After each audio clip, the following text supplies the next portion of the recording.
حضور نے تراویح کی نماز یا قیام اللیل نہ اسے فرض قرار دیا، نہ اس کے بعد جماعت کوئی اہتمام کیا مستقل، صرف 3 راتیں آپ نے جماعت کروائی ہے، اس میں 8 رکعتیں آپ نے پڑھی ہیں کہ جو آپ کا معمول تھا تہجد کا وہ پڑھی، اور تہجد کے وقت ہی جماعت کرائی ہے۔ یہ ہے وہ حدیث۔ اس کے علاوہ کسی نماز تراویح جو ہے جو ہم پڑھتے ہیں 20 رکعتیں عشاء کے ساتھ متصل، اس کا کوئی ذکر نہ دور نبوی میں ہے نہ دور صدیق اکبر میں ہے۔ یہ دور حضرت عمر کی خلافت میں ہوا ہے، اور ہم نہیں کہہ سکتے کتنے سال کے بعد ہوا ہے۔ حضرت عمر رضی اللہ تعالیٰ عنہ کی خلافت کا دور جو ہے وہ تو 10 برس ہے، ہو سکتا ہے 5 برس کے بعد ہوا ہو، 6 برس کے بعد ہوا ہو، 12 ہوا ہے ان کے عہد۔ حضرت عمر ایک مرتبہ مسجد میں داخل ہوئے، مسجد نبوی میں، تو دیکھا کہ کچھ لوگ 8 10 12 جو ہے وہ ایک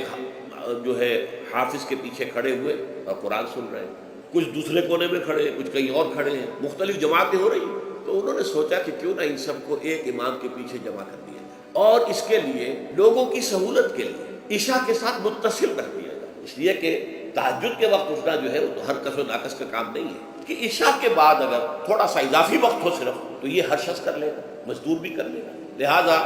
آپ نے یہ نظام تجویز فرمایا کہ عشاء کے متصل بعد 20 رکعت نماز پڑھی جائے اور ایک امام کے پیچھے پڑھی جائے۔ یہ گویا کہ اجتہاد ہے حضرت عمر رضی اللہ تعالی عنہ۔ ہمارے ہاں اہل حدیث حضرات بھی در حقیقت حضرت عمر یا کسی اور خلیفہ راشد کے فعل کو وہ سمجھتے ہیں کہ یہ ایگزیکٹو آرڈرز ہیں، یہ ہمیشہ کے لیے نہیں۔ حضرت عمر نے اپنے دور میں ایک نظام قائم کیا، ان کے دور کے لیے ٹھیک تھا، یہ ہمیشہ کے لیے نہیں۔ ہمیشہ کے لیے وہ 8 ہی رکعتوں کے قائل ہیں، وہ تہجد والے، لیکن اس میں بہرحال انہوں نے بھی خود یہ اضافہ کیا ہے کہ وہ 8 رکعتیں وہ عشاء کے ساتھ متصل پڑھتے ہیں، تہجد کے وقت تو نہیں پڑھتے۔ اور حضور نے تو صرف 3 روز کرائی تھی جماعت، وہ لوگ 30 دن یا 29 دن پڑھ رہے ہیں، تو اضافہ تو انہوں نے بھی کر دیا، تو نظام میں تبدیلی تو ہو گئی۔ لیکن اہل سنت جو کہلاتے ہیں، ہمارے جو 4 جو ہیں، جو ہمارے مسلک ہیں، حنفی، مالکی، شافعی، حنبلی، ان کا اتفاق ہے اس پر، کیونکہ ان کے سامنے اصول یہ ہے کہ حضور نے فرمایا علیکم بسنتی وسنت الخلفاء الراشدین المہدیین، تم پر لازم ہے کہ میری سنت کو پکڑو